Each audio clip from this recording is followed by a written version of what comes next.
Hello, everyone, and welcome to From the Stacks of the IFA Archive. From the Stacks is an event that showcases material housed in the IFA Archive that was launched in 2018 and has been built with support by the Indorama Charitable Trust. India Foundation for the Arts, as many of you know, is an independent national not-for-profit that supports and implements projects across practice, education, and research in arts and culture. In the last 29 years, we have supported over 850 projects, and the outcomes of these projects, the processes and the journeys of these projects as books, publications, films, photographs, and other documentation are now housed in the IFA archive. The From the Stacks is a platform created to encourage conversations and discussion around these material, as well as the research and journeys of the various project coordinators and grantees who've embarked on it. And also to delve into aspects of archiving and the afterlife of such material and how practitioners and researchers can access this. Before we introduce the program and our speakers for this evening and the two very exciting projects that we would like to share with you, a couple of house rules. As many of you know, if you're here on Zoom, please use the chat box to leave comments. If you'd like to ask questions after the presentation, we will be taking questions from audiences, so please leave them in the Q&A box. If you're watching this on Facebook, do leave your questions and comments in the Facebook comment box, and our colleague will bring it to the Zoom for the presenters today. Also, today's conversation will be in Marathi and English, and our colleague will summarize the conversations in the chat box for members. So without further ado, I'd like to invite Vishwadeep Chakravarti, archivist at the IFA Archive, to introduce today's projects and also the moderator and speakers for this evening. Vishwadeep, over to you. Thank you, Menaka, and good evening, everyone. In my role as the archivist at IFA, it is a source of great joy to extend a warm welcome to each and every one of you to this session of From the Stacks of the IFA Archive. Our aim is to engage in meaningful dialogues concerning the rich array of archival materials housed within our expansive repository. Throughout these sessions, our aspiration is to present these materials to you in their intricate and diverse glory, with the hope that they ignite curiosity and encourage many of you to explore the IFA Archive in person. Additionally, we anticipate that these sessions will address inquiries and considerations pertinent to arts and culture activities, contributing fresh perspectives and notions to the ongoing discourse of arts and culture archives. To moderate and hold the conversation this evening, we have with us Sachin Ketkar. Sachin is a bilingual poet, translator, and academician. His Marathi poems have been translated into Gujarati, Hindi, Urdu, Kannada, Malayalam, and Telugu. His translations of poetry and fiction from Marathi and Gujarati into English have appeared in various esteemed journals and anthologies. Sachin works as a professor in English at the Maharaja Sayajirao University of Baroda. Now, I'd request Sachin to take the stage and please introduce our esteemed speakers for the evening. Sachin. Thank you very much. Hope I'm audible. Yes, you are. Yeah, so thank you very much for having me here for this very significant academic event with the focus on Little Magazine movements in Gujarati and in Marathi. It's my honor and privilege to be here. So I want to at outset thank the IFA institution for having me. And the speakers for today are Professor Pankti Desai, who is an assistant professor at Government Engineering College in Valsad. And she has been researching modernist Indian literature translation studies, literary historiography, and culture studies, along with her emphasis on periodical studies, under which she has taken up this project with IFA, and she will be sharing about it. Along with her, we also have Mangesh Narayan Rao Kale, who is a renowned Marathi poet and editor, and a very important visual artist as well. And he has been long involved with the Little Magazine movement in Marathi, especially after the 90s. He has edited journals like Shabdaved, that began in the 90s. And then later on, Khel. And he has also been part of Bitanantar and other little magazines. So he has been directly involved in little magazine movements in Marathi. And in some way, my own connection with this project also comes in through Mangesh, because some of my earliest writing and most of my writings in Marathi have appeared only in little magazines in Marathi, especially the magazines that Mangesh is associated with. So that is how I am associated with little magazines. At the same time, as a translator, most of my translations have been of the writers who have been primarily writers of the little magazine. And I brought out an anthology in 2004 about most important Marathi poets in the periodicals of the 90s, in the little magazine periodicals of the 90s, especially Shabdaved, Bitanantar, and Saushtau.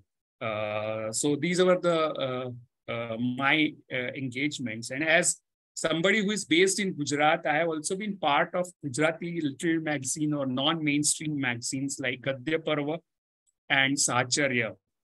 And some of the authors whom I have translated, like Nazir Mansoori and Mona Patrawala, among others, have been publishing their works in these kind of non-mainstream periodicals like Gadya Parva in Gujarati.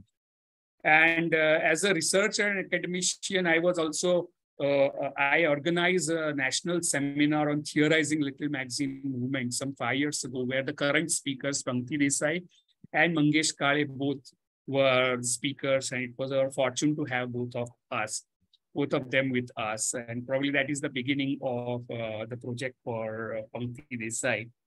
And some of my research students are also working on a similar project, like they are looking at world literature in Baroda-based literary periodicals.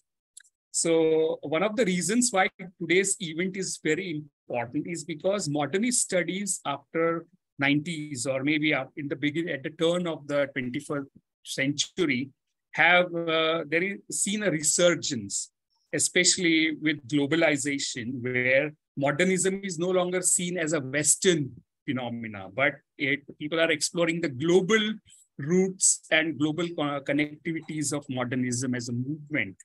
And India being the peripheral kind of place, at one time it was called the Third World, now it's called Global South, has now been at the focus of modernist studies. And little magazine movements are the primary vehicles through which the dissidents and the avant-garde of the little magazines have emerged from. So that is one of the reasons why today's event is significant.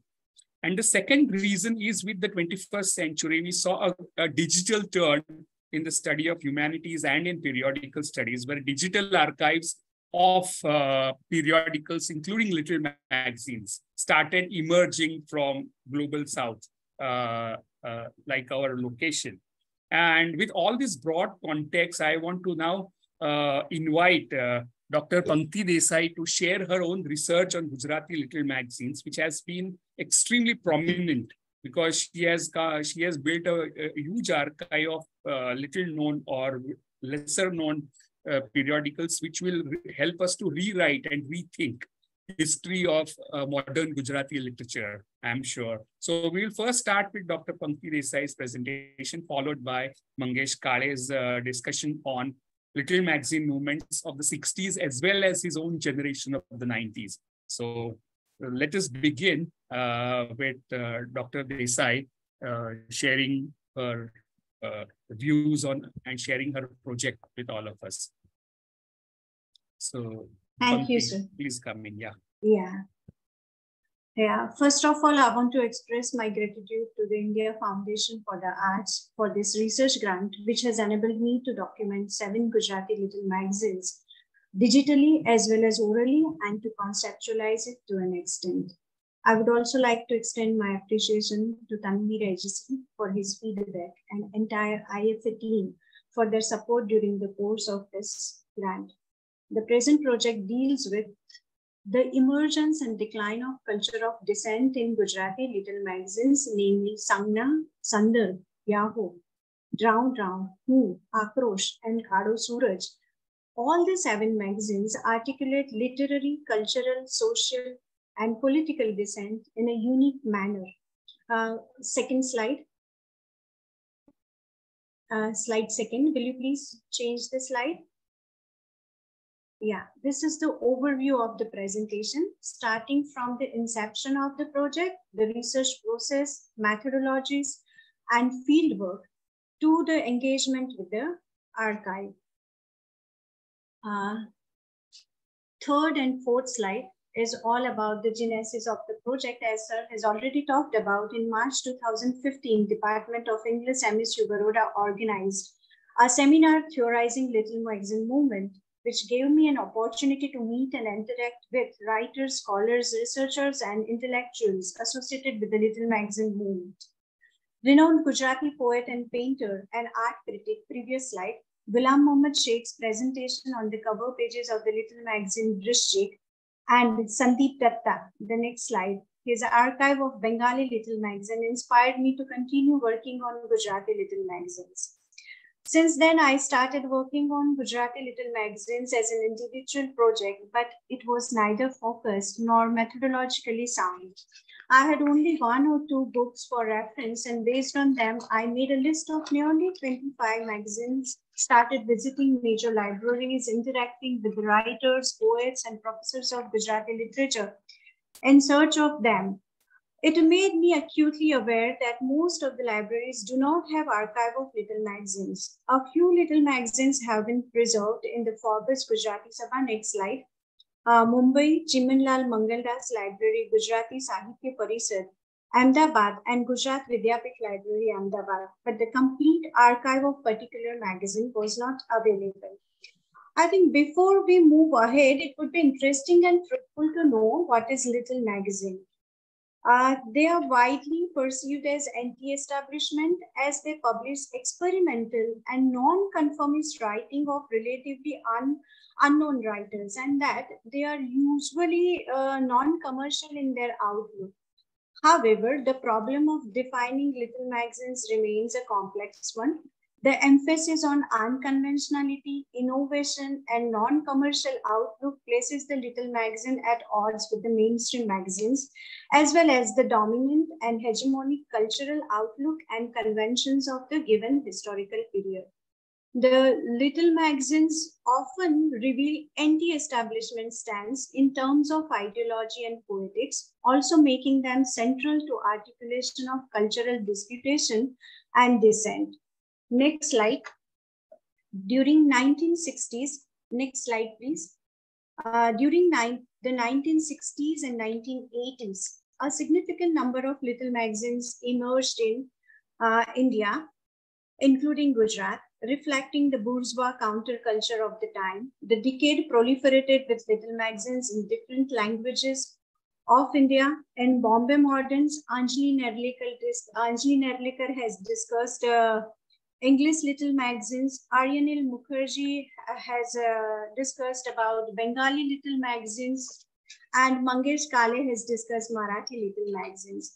While it is difficult to determine the exact number, it can be estimated that around 100 little magazines were published during this time in Gujarat, ranging from highly influential ones like Kshitij, Manisha, Uhapo, Ray, Omisham, Sangna, to smaller and more obscure ones like Kru, Kshanik, Sabda, Drown, Yamak, Tantrum, Prushta, Yahom, Sandar, Tantrum, Dandero, Who, Todford, and many Dalit magazines like Garud, Panther, Akrosh, Kado Suraj, etc. These magazines have played an important role in shaping the social, political, literary, and cultural landscape of the time period. They were mainly headquartered in Ahmedabad, Vadodara, Mumbai, and Surat, and were markedly different from the well-established magazines like Kumar, Sanskriti, and Kshitij. These established magazines largely represent and contribute to the dominant literary and cultural discourse, while also playing a role in its evolution and advancement. These established magazines set benchmark for literary magazine. Now, why archive these little magazines? Because little research work is carried out on Gujarati magazines, and whatever is in existence that primarily focuses on mainstream magazines and preparing bibliographies. From 1960s to 80s, there were multiple little magazine movements with diverse cultural agendas, but they have been overlooked by mainstream Gujarati literary history. Except few articles, specific study on Gujarati little magazines and movement is absent. And similarly, Gujarati literary historiography focuses mainly on poets and text only. And most of these writings provide observations, classifications of the poet or the movement as modern or existential or so on, often criticizing it as derivative, while other article tends to be autobiographical. Little magazines have not been preserved in most of the libraries of Gujarat, though they were critical in providing a platform for the literary and artistic avant-garde, including the visual artist, and also helped many emerging voices to gain recognition. Thus, keeping their ephemeral nature as well as their cultural significance in mind, there is an urgent need to document them in digital, audio, and printed form. Next, from slide 8 to 24, talks about my fieldwork experiences. Fieldwork was full of bittersweet experiences. Because of pandemic, it has consumed a lot of time and things have turned out quite contrary to my expectation. It has tested my patience and at times left me frustrated. But overall, it has enriched me and helped me grow as a researcher. My colleagues, friends, teachers, and social media connections have helped me to an extent to locate people and magazines under study. Following the initiation of the grant, I paid visit to the libraries where I had already located these magazines. Of course, complete archive wasn't available in any of these libraries. Neither the rules allowed photography, photocopy, or digitization of complete magazines citing copyright issues. All the more fragile, torn, and termite-ridden pages in hardbound volumes and dimly lit libraries posed a challenge for scanning. Taking issues out of the library was not permitted. Next slide. I turned toward various college professors. This is Chimanlal Mangaldas Library, Ahmedabad, which contains some of the magazines, random issues of these little magazines. Next slide, please. Next slide. Yeah, this is Forbes Gujarati Sabha, which contains many little magazines. Next slide, please. I turned toward various college professors and thought of tracking down these magazines in the personal archives. I also paid visit to the various college libraries, but there was absence of regular staff and disregard for little magazines and archive. I then began reaching out to the poets and writers linked to the magazines, such as individuals like Professor Vijay Sastry and others. Vijay Sastry had donated most of his little magazines to the MTB Arts College Library, Surat, but 2006 flood had destroyed most of the archive. Next slide, please. From Professor Satish Danak's personal collection, I found random issues of these magazines. Next slide. Professor Satish Danak's, from his library, I found the random issue, next slide, of these magazines.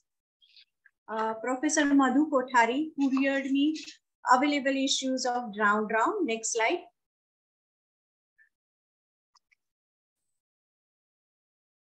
Keep moving till 24. So, a poet and activist Manish Jani provided me entire archive of food. Praveen Gadvi shared the archive of Kado Suraj.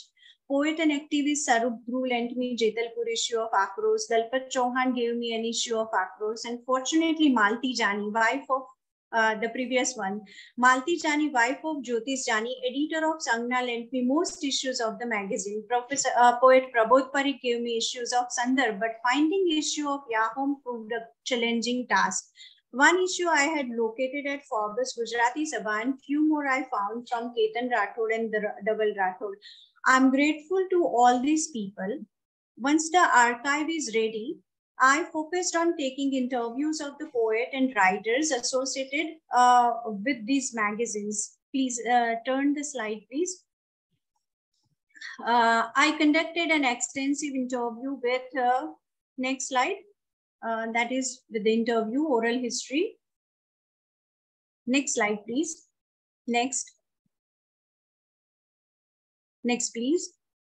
Yeah, this is Akros, and the next one is, yeah, next. Yeah, next, please. I take extensive interview with poet Sitanshu Yashas Chandra Mehta, who was associated with Yahom magazine. Also Prabodh Parikh Mumbai, who talked about, who was associated with Sandarbh. Next, please. Next, please. Yeah, this is Madhu Kothari at Rajkot, editor of Drown Drown magazine. I took his interview also. Next slide, please. Yeah, Manishi Jani, associated with Who and the third issue of Akrosh. Yeah, Dalpat Chauhan, who started the magazine Akrosh and Karo Suraj. Yeah. Regarding Sangna, I could not stop here. Previous one, yeah. Regarding Sangna, I could not locate anyone who can talk about the magazine, so I had to solely rely on the textual analysis. The interviews address a question of power factors like their modes of engagement, negotiation, co-option with political interventions, and the politics of censorship and the specific strategies of printing, designing, and publishing they employed. Institutions, availability of the print technology, readership, market, and circulation, and so on. This oral history and interactions have proved quite useful to understand, contextualize, and conceptualize these little magazine movements. Next slide, please. Now, how do I engage with this entire oral and visual archive? Next slide. Audio, visual, and written documentation of the movement help us understand the politics of literary and cultural canonization and marginalization. Little magazines in Gujarat have been relegated to margin because Gujarati Literary Academy does not perceive the printed magazine or periodical as a material thing that is closely linked to existing ideologies and power structure. In Gujarat, these magazines have played their interrogative role, and that is why they are pushed to the margins. And little magazine movements have interrogated conventions and establishment in various ways, simultaneously delving into the broader social, political, cultural, and historical landscape of India and Gujarat during 1960s to 1980s. While studying these small publications would prove advantageous, such an approach would enable us to identify the factors that led to the rise and fall of the dissident culture within the little magazines of Gujarat. While these historical developments did not regularly find a direct expressions and reference in the literary domain, the ideological currents and countercurrents of the period found their ways into the literary culture very often in an indirect manner. For example, Navnirman agitation, a political event that spanned from 1974 to from January 74 to March 74, had a profound impact on the final issues of Who. Yahom Little magazine is completely dedicated to the literary descent, while Akrosh and Karo Suraj are Dalit magazines, strongly reflecting anti-reservation agitation and Dalit identity. I think that is it. Other things we'll discuss and will emerge. Thank you. Thank you very much, Pankti Desai, for giving us this very rich overview of little magazines in Gujarati. And most of the time when the discussion of little magazines happen in India, Gujarati little magazines are hardly discussed. And the only name that seems to come about is Ray Mart, and very often that is also spoken of in a very disparaging way. But I think Pankti Desai has done a pioneering work to unearth some of the most important periodicals of this period, little magazine of this movement. And I think that's why she deserves to be congratulated for her immense passion and zeal for archiving this material. With that, we go over now to Marathi little magazine movement. which has got slightly more attention in relation to Gujarati. And the reason behind that some of the authors, major authors in Marathi, like Bhalchandra Nemade or Arun Polatkar, Dilip Chitre, have always been very vocal about little magazines. And that's why Marathi little magazines are things that people know about, while not many people are aware of Gujarati little magazines and the world of Gujarati little magazines. So with that, we go over to Marathi little magazines. And Mangesh Kale has done a great amount of work in putting together this archive of Marathi little magazines with 60s and also the little magazines of our generation, that is his and my generations, where we were actively involved in that. And on one hand, we were looking up to the earlier generation of little magazine writers. At the same time, we were looking to go beyond and beyond the kind of idiom and the poetics that and the styles that were emerging from the 60s to develop our own voices. We were talking about our own lives after 90s, which were transformed by the forces of globalization. And this kind of resurgence of the second life of little magazine movement in Marathi is something that sets it apart from Gujarati. So I think let us go to Mangesh Kale and have his, let us take a look at his research on Marathi little magazines. Mangesh, yes, please. मराठीतल्या जो little मॅगझिनचा कालखंड आपण पाहिला तर लक्षात येतं की जवळपास तो 15 वर्षाचा कालखंड आहे. म्हणजे 1960च्या थोडं आधी आणि साधारणतः 75 पर्यंत.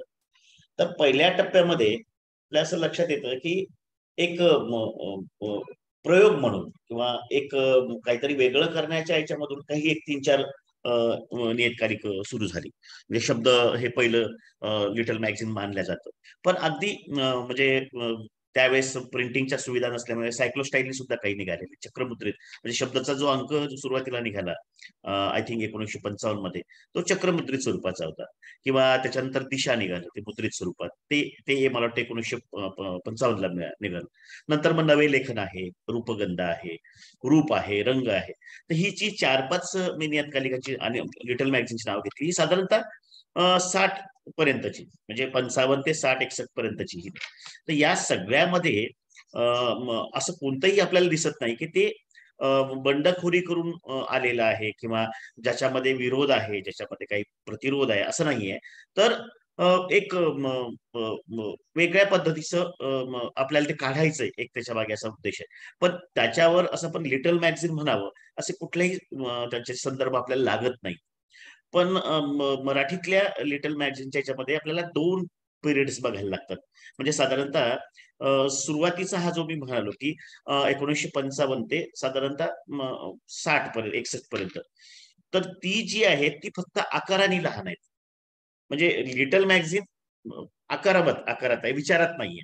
हा मुख्य फरक असा आहे की तिथं त्यांच्याकडे की अशी काहीतरी वर्ल्ड वाईज काहीतरी मुवमेंट झालेली आहे लिटल मॅगझिनची, तिच्या मागे काही प्रतिरोध आहे. ती सुरू करण्यामध्ये चित्रकारांचा विशेषतः समावेश होता.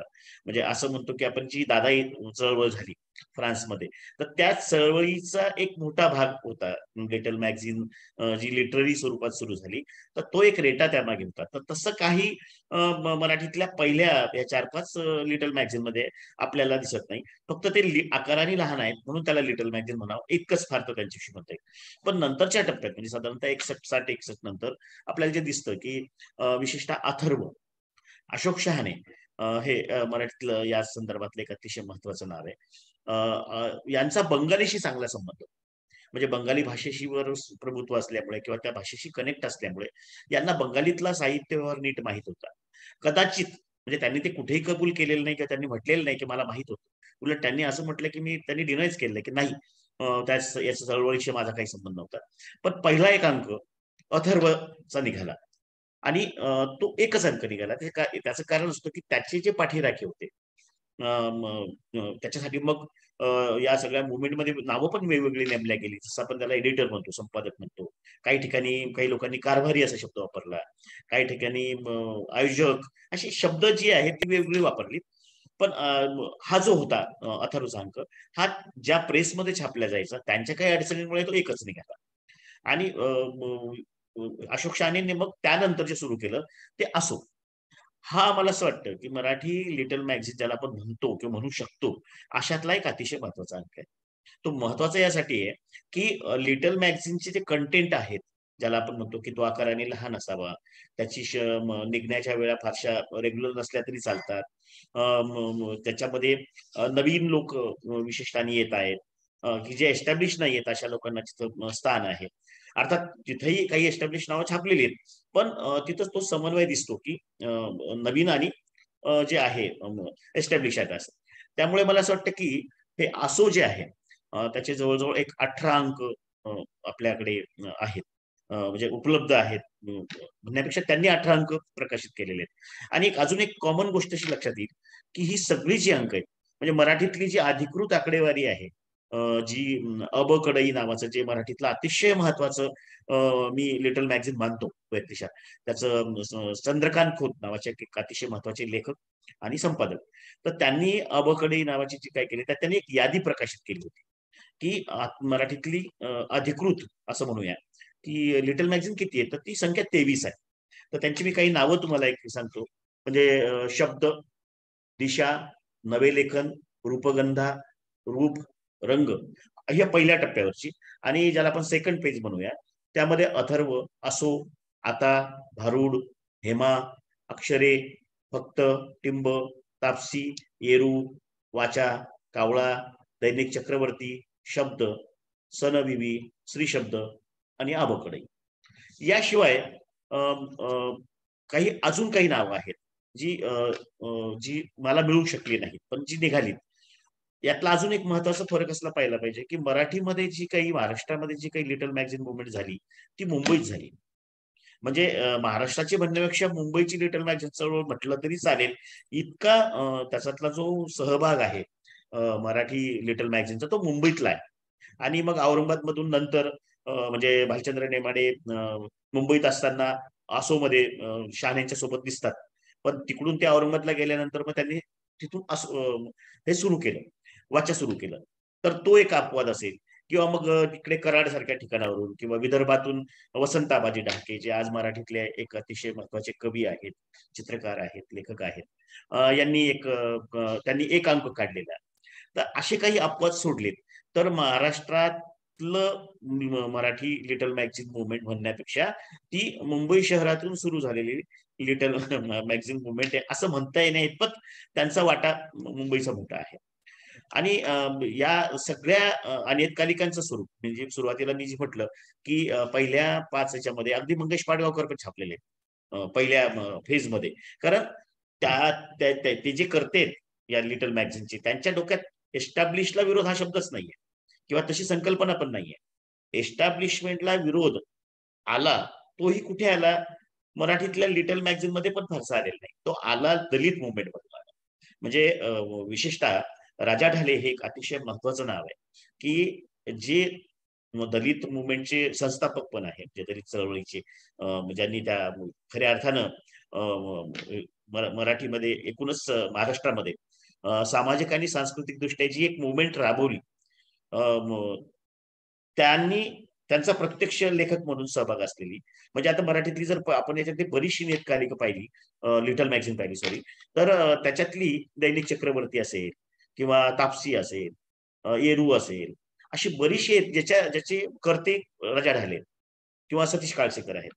तरी 5-7 मंडळी जी आहेत म्हणजे अशोक शहाणे, राजा ढाले, आपले नंतरच्या काळात नामदेव ढसाळ, ही जी सगळी वसंत दत्तात्रय गुर्जर, तुलसी परब, अशी बरीच ही जी 7-8 जणांचा जो एक नाव आपण घेतो आणि ती आताच्या काळात मराठीतली म्हणजे अतिशय महत्वाची लेखक कवी म्हणून ओळखले जातात अशी लोक आहेत. आणि काही काही लिटल मॅगझिन जी निघाली त्यांची नावं अगदी म्हणजे आता कावळ्याचा जो हे आहे किंवा सनविवी, अशी जी काही टिंब, या सगळ्या नियतकालिकांची लिटल मॅगझिनची जे करते त्यांची नावं आता कुठे माहितीही नाही. म्हणजे ते लिटररी फेजच्या बाहेर गेलेले लोक आहेत. म्हणजे आपल्याला मराठी लिटल मॅगझिनचा विचार करताना एक गोष्ट निश्चितपणे लक्षात ठेवायला लागते की मराठी लिटल मॅगझिन मुवमेंटचं खरं श्रेय हे दलित चळवळीला, म्हणजे दलित चळवळीत असणारी जी मंडळी आहे त्यांनी नंतरच्या काळात मग अस्मितादर्श नावाचं एक अतिशय महत्वाचं नियतकालिक दलित मुवमेंट मधलं सुरू झालं, ते आतापर्यंत सुरू होतं. आणि सुरुवातीला विद्रोह असेल तर या लोकांनी खऱ्या अर्थाने लिटल मॅगझिनच्या ज्या तिची जी व्याख्या आहे त्या व्याख्येला पूरक अशी नियतकालिक म्हणजे अशी लिटल मॅगझिन काढली. दुर्दैवाने काय झालेलं आहे की या सगळ्यांच्या निर्मितीचा कालखंड म्हणजे 1 अंक 2 अंक 4 अंक म्हणजे फार एखाद्या नियतकालिकांनी जास्त अंक काढलेत असं झालेलं नाहीये. आणि आता इथं जी आपल्याला समोर ही जी आपण काही चित्र निवडलेली पृष्ठ त्याच्यातलं हे रावा नावाचं एक आपल्या समोर आहे बघा. तर मला हे एक इंटरेस्टिंग असं लिटल मॅगझिन वाटलं आणि खऱ्या अर्थानं लिटल मॅगझिन वाटावं असं.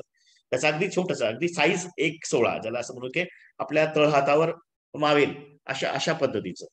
आणि त्याचे संपादक विठ्ठल भोसले नावाचे ग्रस्त आहेत. आता त्यांचं कुठेही लिटररी फेज मध्ये नाव पण माहित नाहीये की ते कवी होते की कथाकार, काहीच नाही, म्हणजे माझ्या तरी वाचनात अजून आलेलं नाही.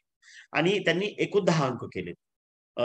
पण या अंकाचं वैशिष्ट्य असं की ज्याला दृश्य रूप म्हणून म्हणजे मराठी लिटल मॅगझिन मध्ये ज्याचा सगळ्यात जास्त अभाव आहे तो अभाव म्हणजे दृश्य रूपाचा अभाव, ज्याला आपण असं म्हणूया की म्हणजे चित्रकलेविषयीची एक दृष्टी असणं किंवा चित्रकलेचा सहभाग असणं. कारण आपण जर जगभरातली लिटल मॅगझिनचे मुवमेंटचा नीट अभ्यास केला तर लक्षात येईल की साहित्यिकांच्या बरोबरीने कवींच्या बरोबरीने चित्रकारांचा एक मोठा सहभाग त्यात होता. पण गंमत अशी आहे की मराठीमधल्या या सगळ्या लिटल मॅगझिन मध्ये चित्रकारांचा सहभाग मुळीच नाहीये. त्याची कारणं काय आहेत? अर्थात नंतरच्या काळामध्ये अगदी 80 नंतरच्या काळात जी काही निघाली त्याच्यामध्ये काही चित्रकार आलेत, नाही असं नाही. पण पहिल्या आणि दुसऱ्या फेजमध्ये म्हणजे ज्याला आपण 60 लिटल मॅगझिन्स म्हणू त्यामध्ये चित्रकारांचा सहभाग नाहीये. म्हणजे मग गमतीचा भाग असा की वाच्यासारखं एक अतिशय महत्वाचं लिटल मॅगझिन मराठीमधलं जे औरंगाबादवरून निघालं नेमाडेंनी आणि त्याचे एकूण 6 अंक निघाले फक्त 16 पानांचे. मला प्रश्न असा पडला की ज्या काळात हे अंक निघत होते त्या काळामध्ये भारतातली सगळ्यात मोठी दृश्यकलेची जी मुवमेंट होती ती मुंबईत घडत होती. म्हणजे अगदी सुजा असेल किंवा त्या काळातले सगळे जे काही चित्रकार आहेत आज ज्यांना आपण पायनियर म्हणतो भारतीय चित्रकलेमध्ये, रजा असतील, ही सगळी मंडळी त्या काळामध्ये भारतभर किंवा भारताच्या बाहेरही पोहोचत होती. त्या लोकांची झळ, मुद्दाम झळ शब्द वापरतो, आपल्या नियतकालिकावाल्यांना का लागला नसेल? म्हणजे जसं अरुण कोलटकर हे चित्रकला आणि कवितेशी जोडलेले होते, दिलीप चित्रे चित्रकला आणि याच्याशी जोडले होते, किंवा ते दोन्ही बायलिंगल पोएट असल्यामुळे त्यांना जगभरातल्या मुवमेंट्स माहित होत्या, किंवा ॲलन गिन्सबर्ग ज्याला आपण असं म्हणतो की ते बीट जनरेशन, त्यांचा प्रत्यक्ष संबंध या लोकांशी आलेला होता. त्यामुळे या लोकांना नीट आकलन होतं. पण मराठीतली जी आज आपल्या समोर आहेत लिटल मॅगझिन यामध्ये तो भाव कुठेच दिसत नाही. तर ते खरं म्हणजे ते एक अपयश आहे. आता हे त्रिशंकू नावाचं एक इथं समोर आहे. तर हे वसंत आबाजी डाके नावाचे जे आजचे महत्वाचे कवी आहेत, चित्रकार आहेत, यांनी काढलेलं. म्हणजे मी इथं जी काही 8-10 चित्र निवडली त्या उद्देश हा होता की जिथं दृश्यरूप दिसतंय, म्हणजे दृश्यरूपाचा विचार मराठीतल्या तत्कालीन महत्वाच्या लिटल मॅगझिननी फारसा केला नाही, पण जी क्वचित निघाली त्या लोकांनी केला. म्हणून इथं जी आपण निवडलेली ती लिटल मॅगझिन म्हणून किती महत्वाची असं नाही, तर त्यांनी दृश्यरूपाला महत्व दिलं अशी काही मी आपण इथे निवडली आहे. तर हे याचा एकच अंक निघाला या अंकाचं. कारण त्यावेळेस असं होतं की आमची गरज आहे, आम्हाला काढा वाटला, आम्ही काढला आणि थांबवलं. म्हणजे त्यामागे असं काही विशिष्ट धोरण किंवा काहीतरी प्रोटेस्ट नव्हता किंवा कशातरी प्रतिरोध नव्हता. फक्त एक वेगळं काहीतरी सगळे करतायत, आम्हालाही करायचंय, किंवा काही नवीन लोकांना आपल्याला सामावून घ्यायचंय. म्हणजे अशा वेगवेगळ्या पातळीवर या सगळ्या निर्मितीकडे मला पाहायला. नेक्स्ट आपण दुसरं चित्र. हा एक अतिशय महत्वाचा अंक आहे. आता या अंकाला हा म्हणजे सेकंड पेज मधला रुचा नावाचा, तर यांनी अरुण कोलटकरांवर विषय अंक केला. आता माझी स्वतःची म्हणजे एक संपादक म्हणून एक लिटल मॅगझिनचा करता म्हणून अशी धारणा आहे की कोणतंही लिटल मॅगझिन किंवा कुठलंही लघु आणि नियतकालिक तेव्हाच महत्वाचं आहे ते त्या काळातल्या समकालीन लोकांचं महत्व ओळखून त्यांना एस्टॅब्लिश करतो. म्हणजे आपण जर 90च्या काळात आलो सचिनजी, तर लक्षात येईल की 90च्या काळामध्ये शब्दवेध, खेळ, अभिदानंतर, सोष्टो अशी काही लिटल मॅगझिन निघाली आणि त्या काळातली प्रकाशित केलेली कवींची यादी, लेखकांची यादी पाहिली तर ती आज एस्टॅब्लिश आहे बऱ्यापैकी, ज्यांना महाराष्ट्र ओळखतो. तर त्या काळात अरुण कुलटकरांवर विषय काढणं ऋचाला सुचणं, कारण आज भारतीय भाषेतला एक अतिशय महत्वाचा मोठा कवी म्हणून आपण कुलटकरांना ओळखतो. तर आणि त्यांनी मजकुरी अतिशय सुंदर दिलेला आहे, म्हणजे त्यांनी काही विषयांक केलेत. पण महत्वाचं आहे की दूरदृष्टी असणं, तर त्यासाठी मला हे एक अतिशय महत्वाचं अंक वाटतो. नेक्स्ट, वाचा. आपण मगाशी म्हणालो की भालचंद्र नेमाडे भारतीय भाषेतले एक अतिशय महत्वाचं नाव, अतिशय महत्वाचे कवी आणि कादंबरीकार. तर यांनी हे वाचा नावाचं सुरू केलं. 16 पानी साधारणतः एक 1/8 डेबी ज्याला असं म्हणूया आपण, त्या आकारातून निघणार. पण या सगळ्या अंकामध्ये असा काही वेगळा मजकूर आपल्याला दिसत नाही की तो काहीतरी म्हणजे अँटी एस्टॅब्लिश आहे, किंवा फार तर काही नवीन लोक त्या काळातली समकालीन लोक छापणे. पण इथं सुद्धा व्यवस्थेला विरोध असा काही फारसा आग्रह दिसत नाही, किंवा त्यांच्या एकूण भूमिकाही कुठे तशी मांडलेली दिसत नाही नियतकालिकामध्ये. फार तर त्यांचा तो जो गाजलेला एक निबंध आहे तो त्या काळात आलेला असल्यामुळे ती त्यांची भूमिका आपण समजायची. नेक्स्ट, कावळा. आता कावळा हे मी यासाठी इथं निवडलं की मुळामध्ये हा एक डॅम्बिसपणा असं म्हणूया आपण, की काहीतरी करायचं. म्हणजे इथं व्यवस्थेला विरोध नाहीये, पण आम्ही तुम्ही जे काही करतायत त्याच्यापेक्षा काहीतरी वेगळं करू, त्यासाठी आम्ही हवी ती भाषा वापरू आणि प्रकाशित करून आम्ही वाटू लोकांपर्यंत. म्हणजे तुम्ही ते बघा, त्याचं स्वरूप जर पाहिलं असेल तर कावळा, सिगरेट, लिपस्टिक, भटक्या. आणि या सगळ्यामधला अजून एक मुद्दा मला आठवण सांगायचं की या सगळ्या लिटल मॅगझिन मधला मुख्य विषय होतो लैंगिक आकर्षण. म्हणजे एक प्रकारचं तारुण्य सुलभ लैंगिक स्त्री पुरुषाची उन्नत वर्णनं, विभत्स वर्णनं, किंवा साधारणतः या प्रकारचा मजकूर जास्त आहे. म्हणजे लिटल मॅगझिन मधल्या सगळ्या कविता जर आपण निवडून काढल्या तर 5 कविता सुद्धा चांगल्या दिसणार नाही, इतकं सामान्य दर्जाचं छापलेलं होतं. फक्त प्रश्न कसा होता की त्या काळातली ही जी काही एस्टॅब्लिश आज ज्याला आपण महत्वाचे कवी लेखक म्हणतो ते बहुतांशी त्या काळात तिथं होते, आणि त्यामुळे एक दुसरी त्यांची कविता असंच एक भाग आपल्याला बघता येईल. नेक्स्ट, ठोका. हा सुद्धा त्यातलाच प्रकार आहे. की काहीतरी एक असं विचित्र नाव घ्यायचं जेणेकरून लोकांपर्यंत यायचं. पण या सगळ्यामध्ये याच्या हे घेण्याचं कारण की हे मुंबईच्या बाहेरची काही छोटी छोटी जी निघाली, आणि यांनी काही 1 अंक 2 अंक कधी 5 अंक असेच काढलेले. आता याचे मालक कोण आहेत तर बाबुराव पाटील, बाबुराव मराठे पाटील. आता या ग्रस्तांचं नावही माहित नाही आपल्याला की कुठे काय. पण असं लक्षात येतं की त्या काळामध्ये हे जे काही चाललेलं आहे ते पाहून आपणही असं करून पाहावं या उर्मीतून निघालेली अशी काही आपल्याला नावं दिसतात.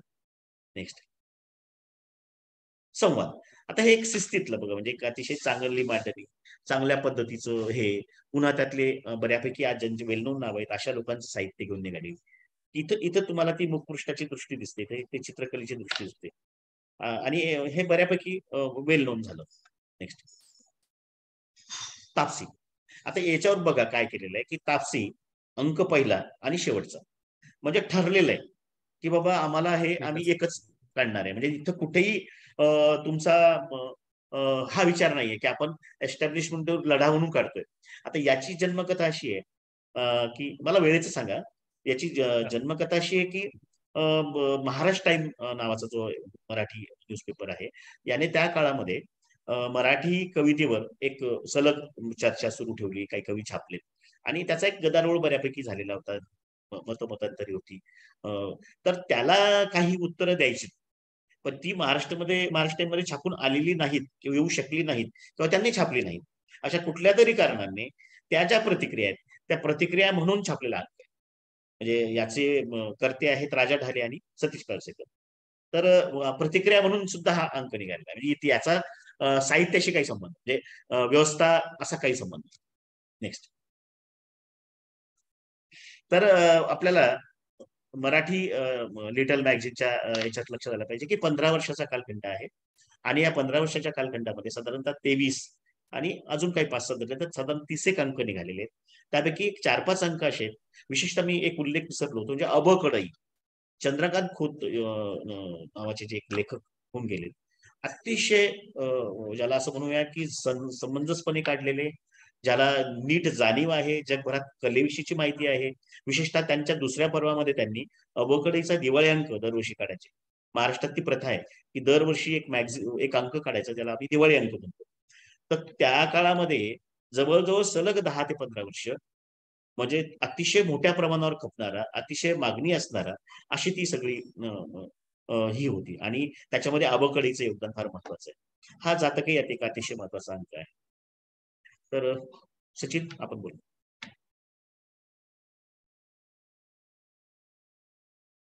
माझा आवाज येतोय? हॅलो. हो हो. हा Sachin.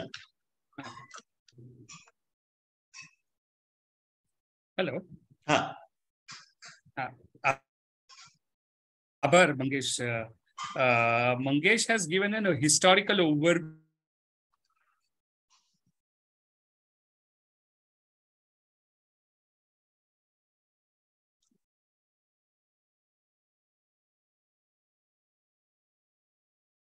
I think Sachin is facing some network issue. अपन पुढे कंटिन्यू करावं का? तो आगे करना है कंटिन्यू या आप बात करें? Yeah. So I would thank both Pankti and Mangesh for such wonderful presentations. I think Sachin will join us in a moment. So I guess he's facing some technical issues.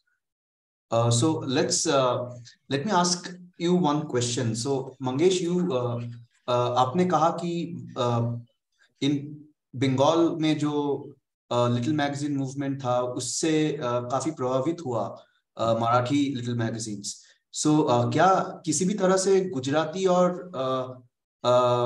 Marathi little magazines ने एक दूसरे को प्रभावित किया इस timeline में किसी भी तरह से?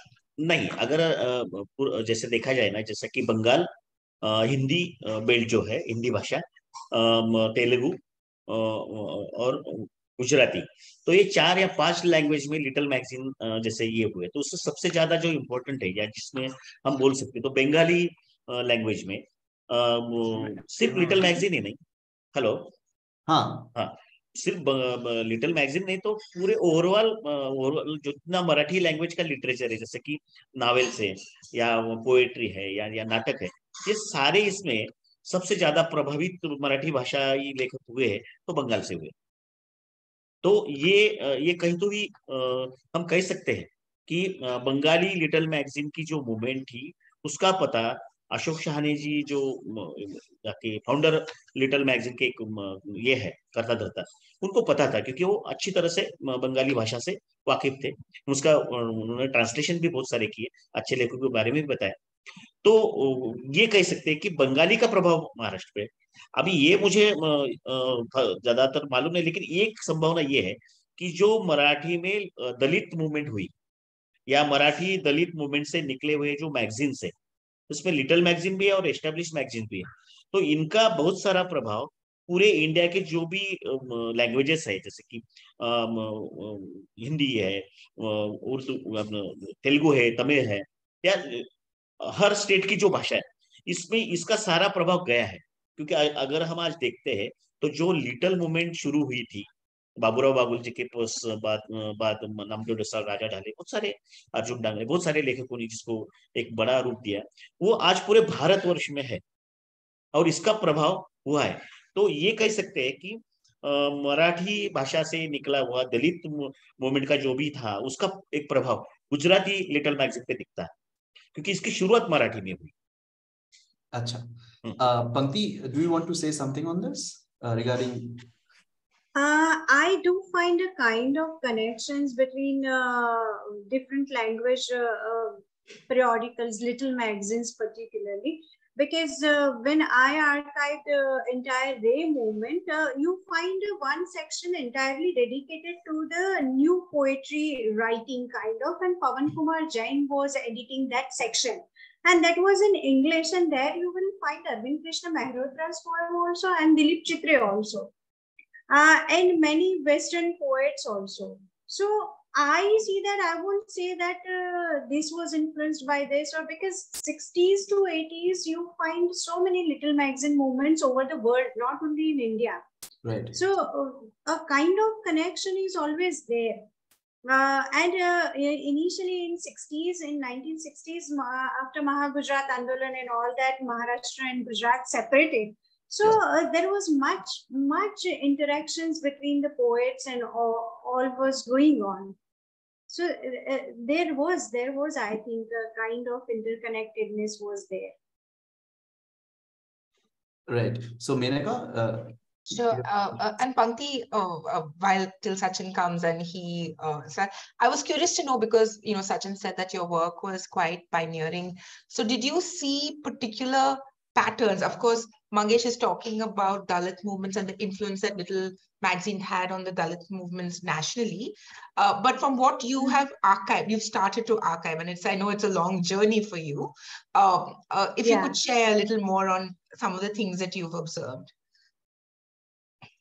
A kind of, one thing I have already talked about, there is a kind of interconnectedness, and all the magazines were against the established norms, whether it is literary, social, political, or cultural, and which is not being recorded in the mainstream magazines.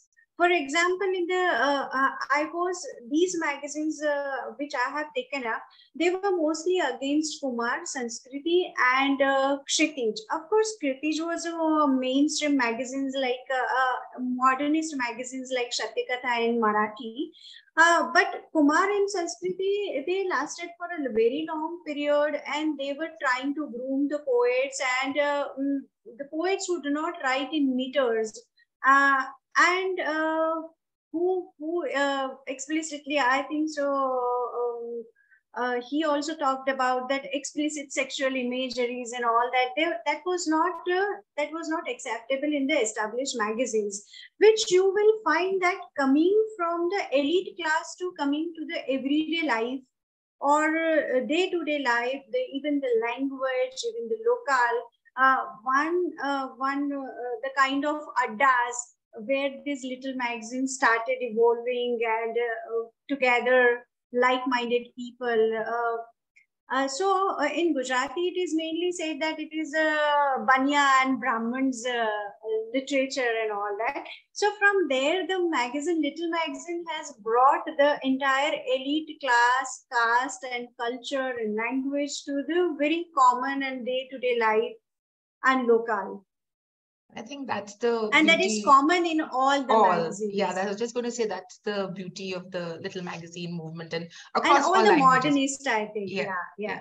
So so Sachin is back with us. Sachin, we were just asking while you were away about influence and impact of Bengali little magazines, vice versa, and then also asking Pankti about her observations on what she's collected, so that we were just discussing some of those things. So over to you, Sachin. Yeah, over to you. Yeah, and as Mangesh pointed out, at least in the context of Marathi, there is a tendency to deny any Bengali connections that, and especially in the case of Ashok Shahani that he mentioned, who was himself proficient in Bengali, and he was a translator. He is a translator of Bengali literature as well. And he has, Mangesh Kale's speculation that there is a Bengali link to Marathi little magazines is definitely valid. I'm not sure about Gujarati. Gujarati nice. I don't think, but there are interconnectedness between the various language little magazines. This is what I have observed as I talked about today, that they have entire section of NPW, Pawan Kumar Jain edited, and he has included Arvind Krishna Mehrotra and Dilip Chitre's poems, and even Bejan Daruwala is also there, and there are many whose poems were there. So I think there was some kind of connection was there, but it is not explicitly expressed within the magazines on pages or nobody has talked about. And importantly, in Gujarati, nobody has talked about the little magazines. People who use this little magazine as a platform to express, and who were once avant-garde or immature, and who once become established, they have not talked about these magazines. This is very strange. I found that nobody has talked about these little except magazines. Probably Chinu Modi, I think, is an exception. Yeah, there is one or two articles you find in that too on the Ray, but I have observed that there were almost 100 magazines, little magazines during this period in Gujarat, in which one needs to excavate. otherwise you don't come to know that there was something called Gujarati Little Magazine or something like that.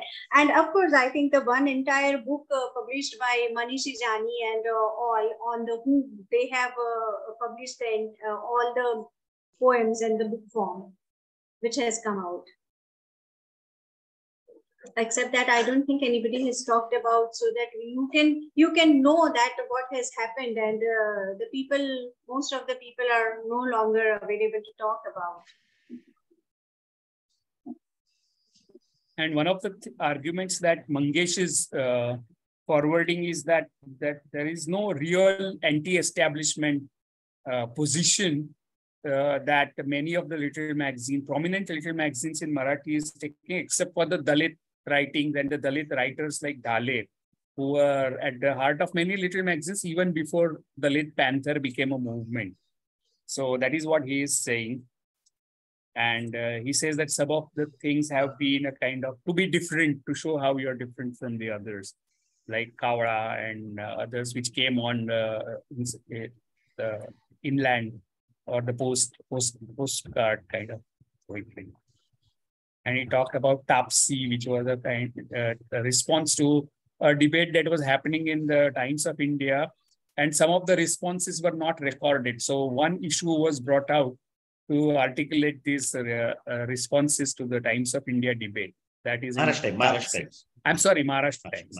So, but then I think, but if you look at it, then what does not get voiced in the mainstream periodical like Maharashtra Times get itself voiced in the Little Magazine, including the theme of sexuality and explicit sexuality and obscenity, which Mangesh was mentioning.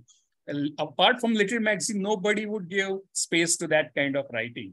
And I don't think it is completely a worthless thing, because that also has its own value, especially in very Victorian middle class culture that India has.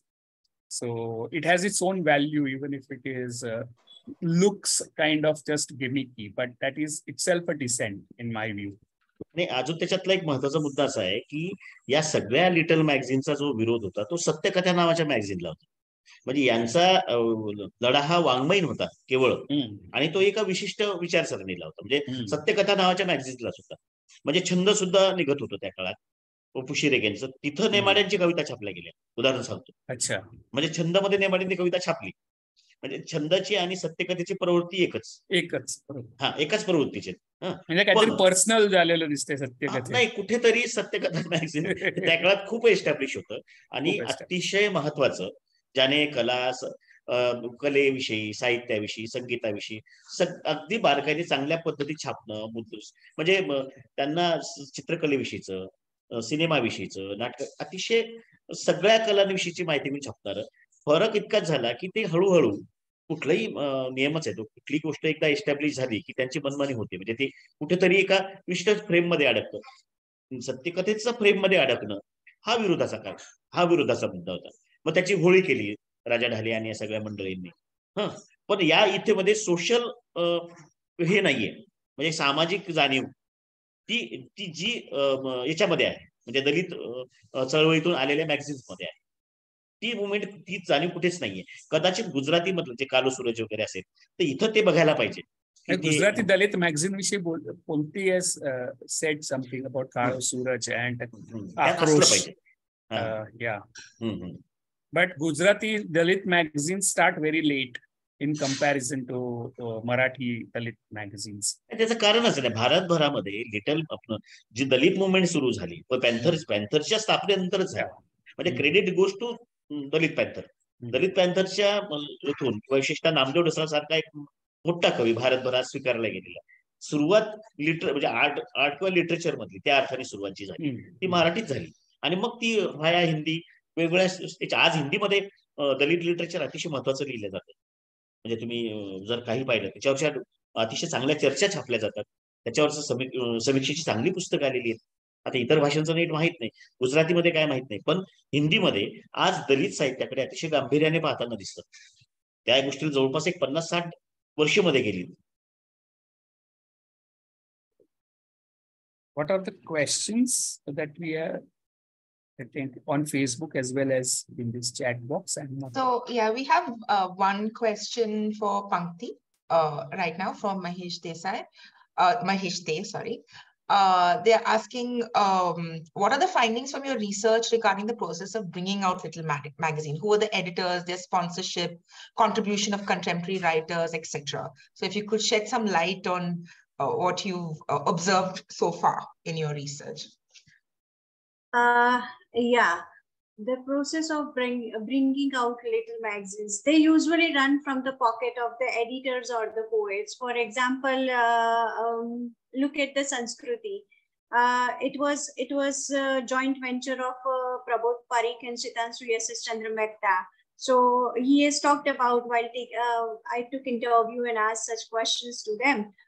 They run from the pockets of the editors, and they will take subscription from the family members and the friends and all that. Otherwise, mostly they run from the pockets of the publisher. And you can look at the, compared to established magazines, the print quality and all were not up to that level, or not in the high quality papers. You look at the issues of Who, that was cyclostyle. Most of the issues were cyclostyle. Some were on the postcards and all that. Print making, yeah. What else he was asking? About sponsorship, which you've answered, and about the editors. Who were the editors involved? Yeah. So on each of the 7 magazines I have taken up, Yahoo was edited by Sitanshu S.S. Chandra Mehta along with others. Sundar was the joint venture of Sitanshu S.S. Chandra Mehta and Prabodh Parikh. Sangna was edited by Jyotish Jani. Akrosh was the joint venture of Dalpat Chauhan, Neerav Patel, and Praveen Gadvi. And from the second issue, interestingly, what happens that from the first issue, these 3 and 4 poets were together and they started from their own pockets. But at that time, Dalit Pantha movement was gaining momentum, and government was keeping eye on all these activities, and they were into the government jobs. So they could not afford to continue it. So from second issue, they parted, and the entire second issue was on translations only. And from third issue, it is taken over by Manishi Jani, who was associated with the Who. So, and it came very late. It started, first issue comes in 78 and the third issue comes in 81. So that is how. And Who was edited by Manishi Jani and other poets. Anything else? Carlos Suraj was started by Dalpat Chauhan. Once he parted from his ways from Akrosh, he started Carlos Suraj with Praveen Gadvi and others. I think most of the editors I have talked about. Yeah, and also anything like yeah. So there are questions for both of you, and Sachin also can also add to it. This is the question about the visual language of little magazines. Jo design hai, jo visual representation hai, little magazines and across, right? And right now, IFA is implementing a project with V. Jayashree under research, where she's looking at illustrations in Tamil little magazines and the role of these illustrations. So Aishwarya Iyer is saying, would love to hear from either of the speakers, and Sachin, you can also add, about the visual language of little magazines in both Gujarati and Marathi. Was there a tradition of printmaking here? The visual language is a few pages shared seems so forceful, abstract, and riveting, and also removed from later, more flexible language of design. So if you all can comment about the visual language that you all don't know Marathi or Gujarati little magazines. I think the presenters can speak about this better, Mangesh and Pankti. Shall I? Okay. Yeah, okay, let him.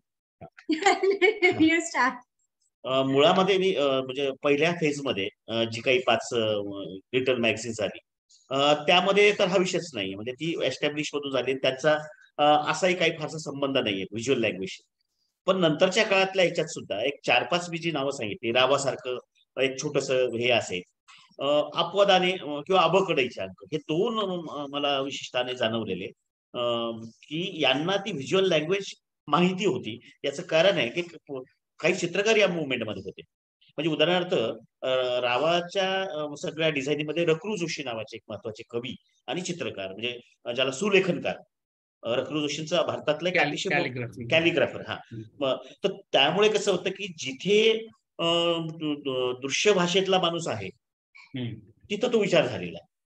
पण मराठीतल्या एकूण त्या 1.5 दशकामधल्या little मॅगझिनचा विचार केला तर दृश्य भाषेच्या बाबतीत ती कमकुवत आहे, चांगल्यापैकी कमकुवत आहे. पण काही मत विशेषतः अबकडई आणि रावा किंवा अजून एखादा असेल यामध्ये मात्र ती व्हिज्युअल लँग्वेज सांभाळलेली दिसते. किंवा मी आता भारतभरातली लिटल मॅगझिन पाहिलेली आहे, तर माझ्या असं लक्षात आलं की ज्या ज्या मुवमेंटमध्ये चित्रकारांचा सहभाग आहे, आता उदाहरणार्थ गुजरातीमध्ये शेख सर आहेत, म्हणजे भारतातला एक अतिशय मोठा चित्रकार त्या मुवमेंटमध्ये होता. साहजिक आहे की तो एक परिणाम, त्याचा एक सपोर्ट त्या लँग्वेजला येतो, व्हिज्युअल लँग्वेज तिथे मिळते. तर जिथं अभाव आहे चित्रकारांचा नसणं किंवा ज्यांना व्हिज्युअल याच्यातले लोक नसणं, आता इथं बघा रखरू जोशी आहेत, वसंताबाई डहाके आहेत, दिलीप चित्रे आहेत, कोलटकर आहेत, ही सगळी चित्रकलेशी संबंधित माणसं. तर याचा काहीतरी एक परिणाम आपल्याला दिसतो. पण जिथं नाहीये तिथं होत नाही. तर मराठीमध्ये लिटल मॅगझिनच्या संदर्भात नाही, पण जी एस्टॅब्लिश मॅगझिन्स आहे, म्हणजे उदाहरणार्थ सत्यकथा, अतिशय उत्तम पद्धतीने व्हिज्युअल लँग्वेज त्यांनी सांभाळलेली. विशेषतः सत्यकथेचे जी मुखपृष्ठ आहेत, सत्यकथा नावाचं जे मराठीतलं अतिशय महत्वाचं एस्टॅब्लिश मॅगझिन आहे, त्यांनी मात्र व्हिज्युअल लँग्वेज खूप चांगली सांभाळलेली आहे. म्हणजे त्यांची मुखपृष्ठ पाहण्यासारखी आहेत. त्यांनी आतल्या बाजूला सुद्धा कवितांची मांडणी सुद्धा त्या पद्धतीत केलेली आहे. तर एस्टॅब्लिश मॅगझिन मध्ये व्हिज्युअल लँग्वेज सांभाळलेली आहे मराठीमध्ये अतिशय चांगल्या पद्धतीत, पण लिटल मॅगझिन मध्ये नाही. Right. So what he's saying is that except for some magazines in Marathi, where you had important visual artists like Dahake, Kolatkar Chitre and others, Rakru Joshi, those magazines have this whole knowledge of visual language, which you can see on their covers. But the other little magazines, apart from these, some of these that he has mentioned, there is hardly any awareness of visual art in the other little magazines. And that is one of the things that he has been trying to emphasize right from the beginning. That in spite of the fact that most of the little magazines are from Marathi and Bombay primarily, and Bombay is also a center of modernist and progressive art right from the beginning, there is very little engagement of Marathi little magazines with the events that are happening in art field. So that is something that he pointed out, that why does this happen? That is one of the lacuna or drawbacks or limitations of Marathi little magazine movements, as he's saying. That's his position. And he's also saying that mainstream periodicals like Satyakatha have a greater awareness of the visual language, and their covers as well as also their layouts of poetry and other things is very beautiful, and they are very prominent. That's what he has said. Yeah, Pankti, would you like to say something about Gujarati? Yeah, it is interesting to look at this visual language. I think let me share the screen and so that I can talk about it. Yeah. Can you see that? Is it visible? Yeah, it is. Yes. Yeah. So the 7 magazines I have taken up, but you can find, unlike Marathi little magazines, you find that there is you find major painters who became established these days are visible on the cover pages of these magazines.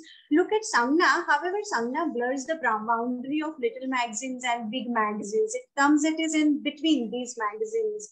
You will find Ghulam Mohammad Sheikh on the pages of Balkrishna Patel and others who were whose paintings are there on the cover pages. Why do we find these painters on the cover pages? Even Bhupen Khakhar is there on the cover pages of Sangna, because Sangna was coming out from Baroda, and even they were writing for these magazines also. So you find many established today, but at that time they were avant-garde. So they are also there on the cover pages of these magazines, Sangna especially. If you look at another magazines like this Yahoo, you can see that there is not much visual. The first issue has the image like Kali, and that is the taken photograph of image or photograph of that mukhota kind of stuff, which was hung at the outside of the adda of Raymart. So this kind of interconnectedness is there. Then you can see that all the three issues, the first two were designed by Prabodh Parikh, who is also poet and painter and visual artist. So this, and the third issue was painted by Bhupen Khakkar, cover pages. If you look at this, then the first two has the wood cutting, as she was, Aishwarya was asking something about. And look at the fifth issue of Drowned Round, that is symbolically represent the lungs of Rauji Patel, a poet who died of tuberculosis at a very young age, and a very prominent poet, major poet of Gujarati literature. And on all the cover pages, you can see that the write-up and the captions are against the established magazine Sanskruti and the poet Uma Shankar Joshi.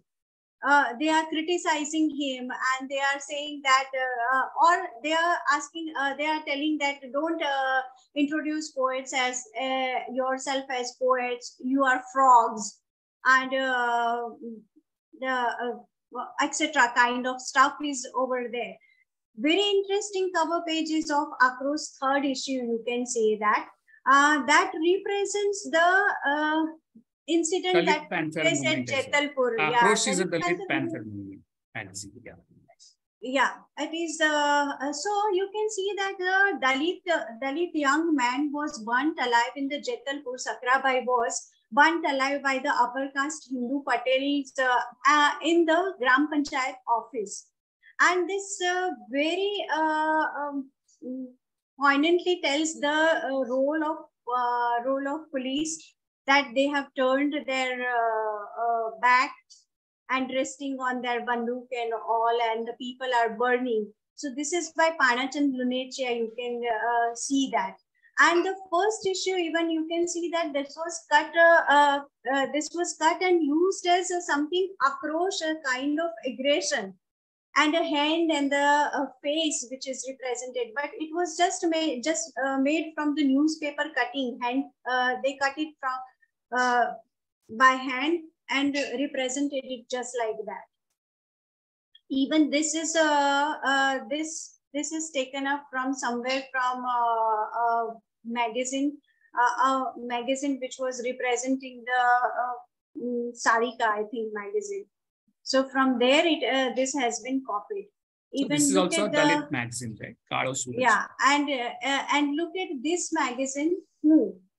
It represents the donkey. And even look at this another image, the entire donkey issue, and they felicitate donkey because they found none other than donkey to felicitate or more eligible, and they brought the donkey on the stage of the auditorium of HKR's college, and they created a much uproar. To study in comparison to established magazine, if you look at the visual images or the visual language of Little Magazine, you can see the marked difference, that how they were a kind of strategy to interrogate the establishment. I think I answered. Yeah. Thanks both Pankti and Mangesh. It's very interesting to see how people are engaging in both the magazine movements very differently in a sense. Yeah, so we'll quickly take one last question. So Shubham Hande Deshmukh is asking that my question is to Mangesh sir. Can you please share some light on how did the Samyukta Maharashtra movement influence the Little Magazine movement in Marathi? नाही, त्या चळवळीचा काही फारसा संबंध little मॅगझिनवर आहे, किंवा त्या चळवळीचा कालखंड आणि लिटल मॅगझिनचा जर कालखंड पाहिला तर या दोन्ही कालखंडामध्ये मी सुरुवातीला म्हणालो की मराठीतली जी लिटल मॅगझिन्स आहेत ती सगळी मराठी लिटल मॅगझिन ही सोशल अवेअरनेस पासून बाजूला आहेत. ती फक्त वाङ्मयीन आहेत, लिटररी आहेत. त्यांना इतर घडामोडीशी काही घेणं नाहीये. असं एकही मॅगझिन नाहीये लिटल मॅगझिन की ज्याला कुठल्या तरी सोशल इश्यू विषयी त्याने म्हटलेलं.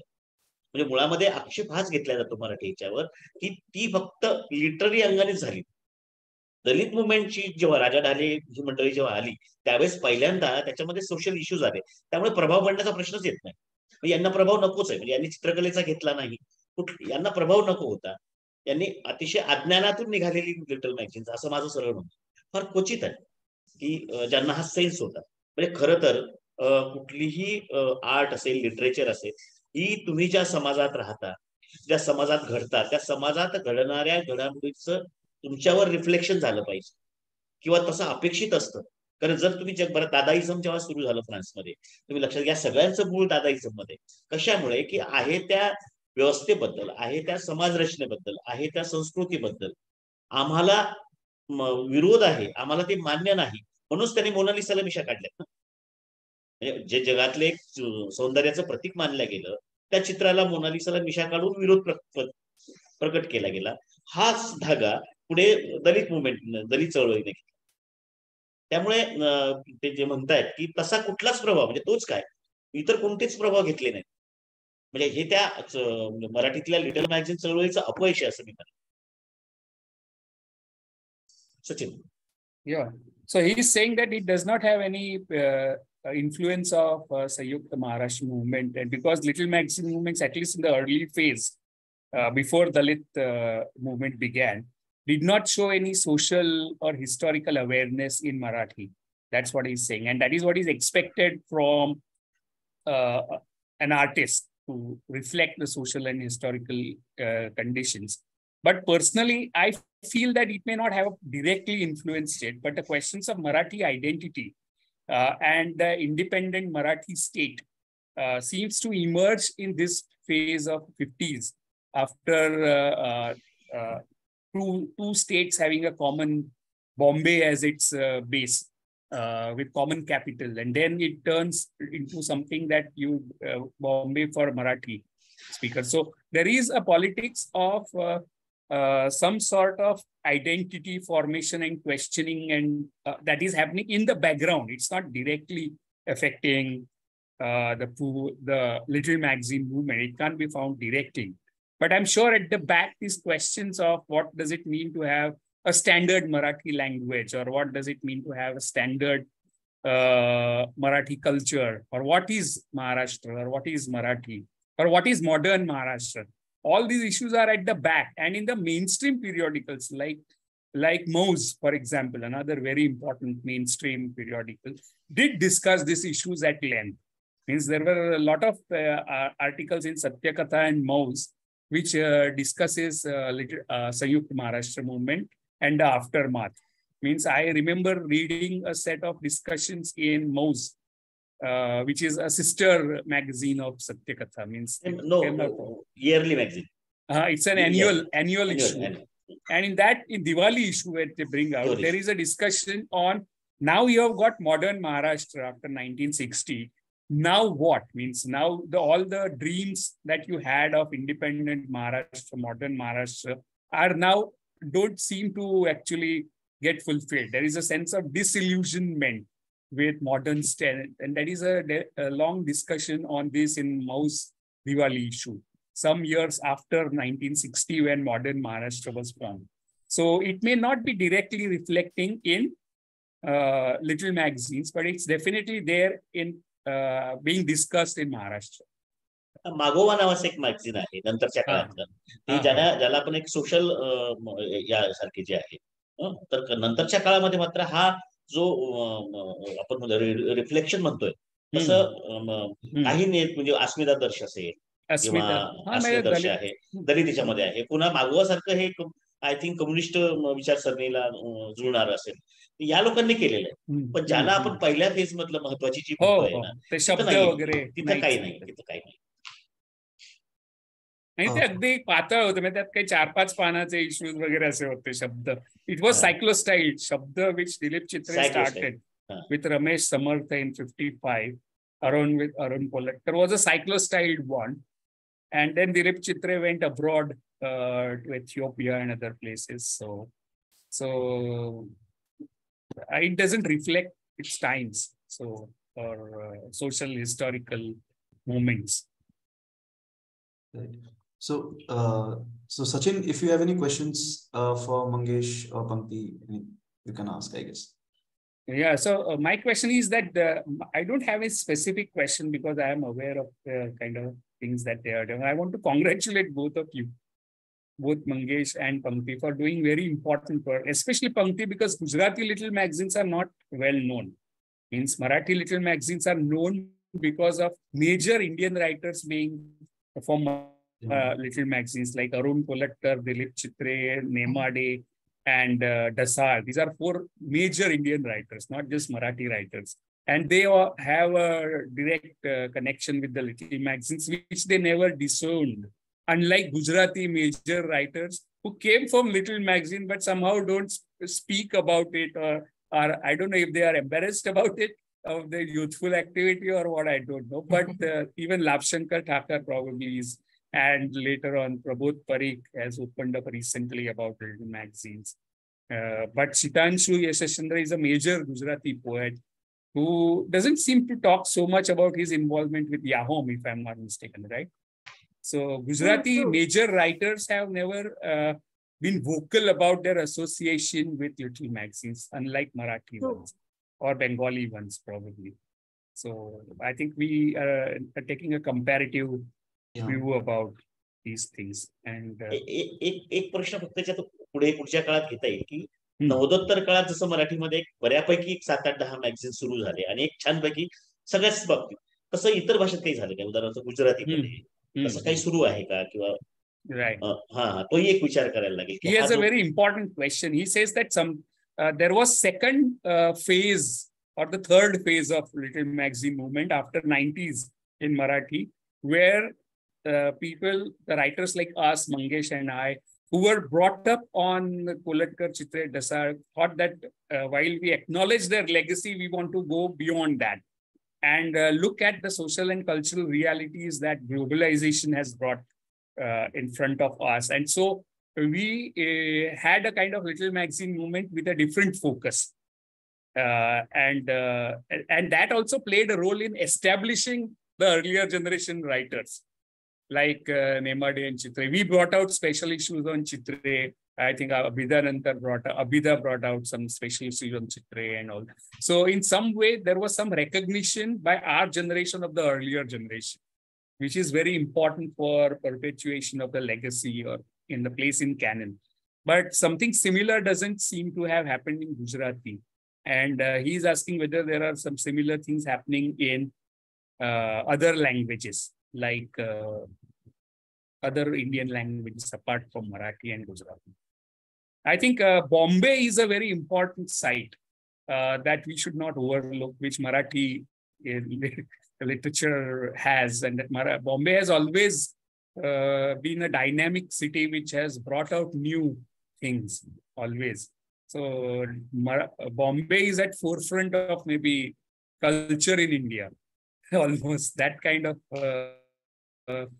dynamism and energy that Bombay as a city displays. And it's truly globalized city. So I think that has made all the difference to Marathi.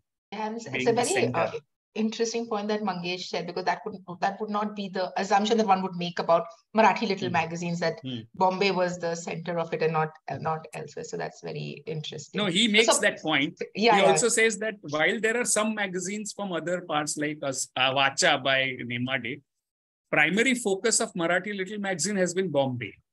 That's the epicenter or the core of Marathi little magazines. Pankti, if you want to respond to what... because Bombay is also a presence in Gujarati literature, right? Yes. Probably all Indian literature.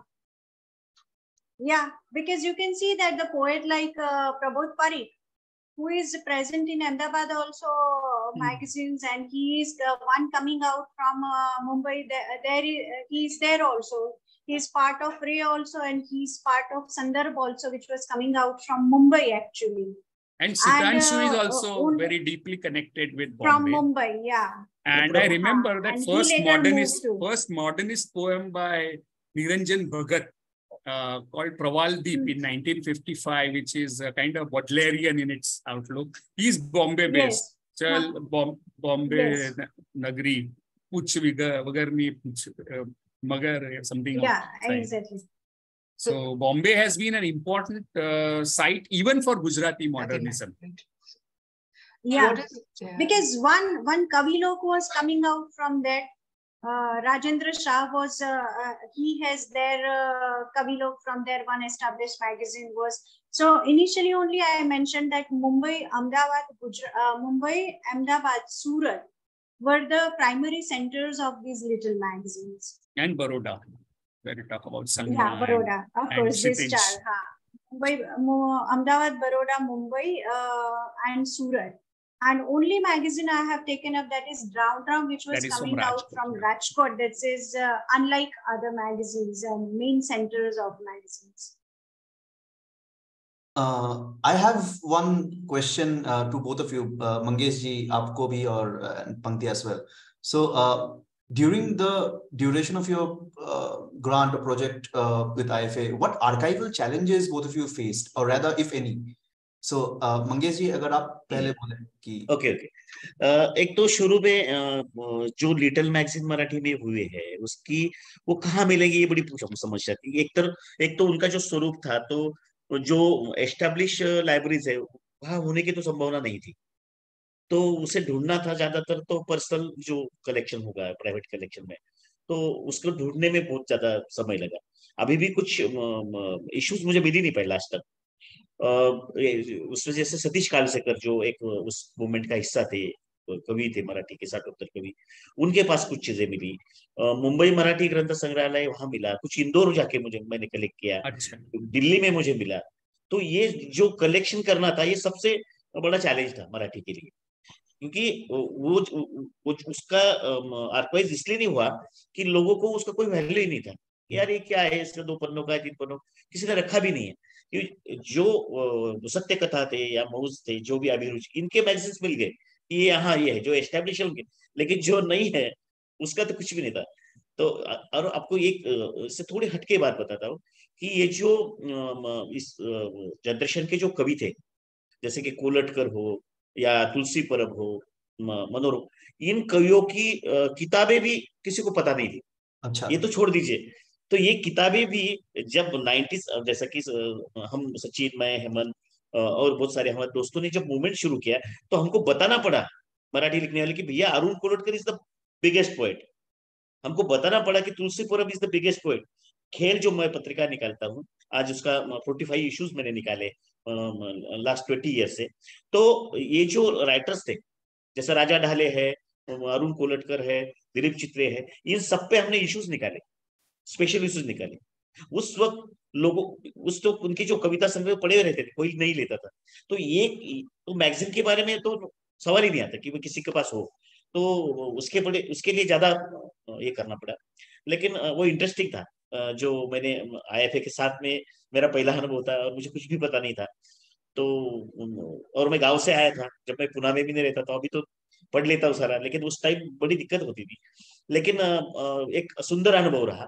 और मुझे ये लगता है IFA के लिए मैं एक सुझाव देना चाहूंगा कि जितने भी लैंग्वेजेस में इस तरह के लिटिल मैगजीन निकले हैं, उन सबका अलग अलग तरीके से अगर और रिसर्च होता है, उससे एक दूसरे से कनेक्टिविटी क्या है। जैसे कि एक जो इंग्लिश में लिटिल मैगजीन निकले, उसका रूट बॉम्बे में है। जैसे कि कोलटकर, अरविंद कृष्ण मेहता, दिलीप चित्रे, ये सारे दोस्त थे।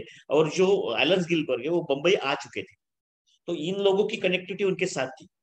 तो इंग्लिश में भी जो निकले हैं उसमें वो कंटेंट दिखता है, तो वो कनेक्टिविटी महाराष्ट्र से गई है, बिल्कुल, और बंगाल से। तो यार मेरे हिसाब से ज्यादातर ये दो जो है, एक बंगाल और महाराष्ट्र, ये सारी चीजें यहाँ से फैली हुई है ज्यादातर। तो इसको अगर कोई स्टडी करता है तो एक अच्छा उससे रिसर्च बाहर आ सकता है। जरूर जरूर। Yeah, we would definitely, I mean, just to say that we were very excited जब पंक्ति का proposal आया था, because it was exploring an area that is not so spoken about. Yeah. So also to answer so if you, and that is what is so exciting, that you've collected all this information. Now, what is the future and what are the challenges, of course, but where will all this material be housed as well? And then before you answer that, I'll just say that we would invite researchers to look at, wanting to work on little magazines, to look at our arts research program and apply with ideas on how this can happen. Mangesh and others do bring this as well. So Pankti, over to you on your project. Similar challenges I have also found, but apart from that, in Gujarat, at least Forbes Gujarati Sabha, Gujarat Vidyapit, and Sahitya Parisad Library have a few magazines, but especially Dalit magazines you don't find anywhere. You have to excavate it from the personal collection only, and I have already talked about these things, but the major challenge I had, that was of pandemic. People were not ready to meet, libraries were closed, and during the limited time span, you have the pressure to complete the archive and find the archive, and getting all the issues is out of question, except who, which has been very well maintained. I don't think, and Kado Suraj. Except these two, I don't think I have the complete archive of all the magazines, because what happens with the little magazines that they don't write the publication details. They are just contesting the way of publishing and printing, also the way established magazines are being printed. Sometimes you don't find the name of the editors even, or the publication details at all missing and all that. In that regard, Akros had 3 issues only, so that I could get. But the major challenge was pandemic. Apart from that, in 2006, there was flood in Surat. So whatever was there in the library, lost. 2002 riots. Many personal libraries were also lost and burnt and all that. Professor Abdul Karim Sheikh said that he doesn't have anything preserved because he lost home, and with that library also. So that is, I think that is the major challenge. And people, this is the history of 60, 70 years back. People who were in their 20s or 30s, they started that. So finding people associated with the magazine was also a challenging task. Jyotish Jani not alive. Nobody associated with the Sangna magazine is alive. With whom I can talk about the publication strategies and financial constraint. But there are so many stories I heard that the kind of financial constraint, people asking money from him because he was in debt and all that. So that is how it was going on. Of course, and with library, as I have shown, that it is dimly lit environment, it doesn't permit. And the pages were so fragile that even if you want to scan it, it becomes impossible to separate it from the hardbound volumes or the termite returns. And many things which I have found, I have opened it once only because I did not dare to open. I just scanned it and I kept it aside because you can't open it again. Otherwise, it is in your hand, entire pages. So these are some of the, and I think all have the similar kind of, with the little magazine, the challenges are similar. I want to ask both of you that the kind of collection you people generated over your project. So how do you see the afterlife of this information or this research or the materials you collected? I mean, how do you see this can, or rather, whether you see new research coming out of this by researchers? For example, the kind of the resources we have here at the IFA archive from both of your projects on Marathi and Gujarati little magazines. So how do you see the afterlife? How do you see the afterlife of your own collection of documents and your research? With your due permission, if IFA permits, then I wish to put this digital archive in as many libraries as possible, circulate it so that it becomes available to everyone. I myself see that these kind of little magazines will help us rewrite the historiography of Gujarati literature. Because whatever literary history written, that is from the elite or mainstream perspective, so many things are not there over there. And these days I can see that many students are interested, many people are interested in the little magazines, and they are working on it from different perspective. It can be and a kind of translation works, and from different perspective it can be analyzed, I think. And people are interested, and people are approaching also to me that they want the archive of so and so magazines, Or for example, Dalit literature, little magazines were not there. They are marginalized, and Dalit little magazines are doubly marginalized. You can say that is not at all available anywhere. Nobody knows that it is there or it was available there. So it can throw a kind of different light towards entire historiography, rewriting the historiography of literature, Gujarati literature, I think. Sachin, you want to say something on this, I guess?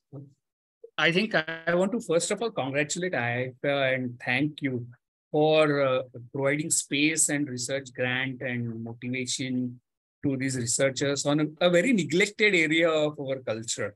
Means these are some of the things that universities should be looking at.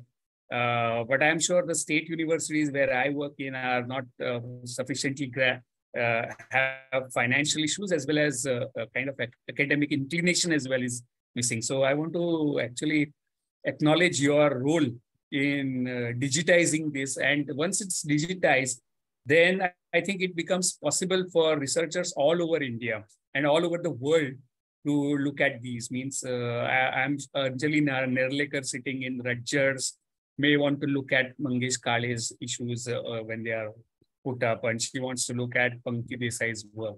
So it becomes a kind of possibility of global collaborative work on these issues, which once it's digitized, it becomes possible.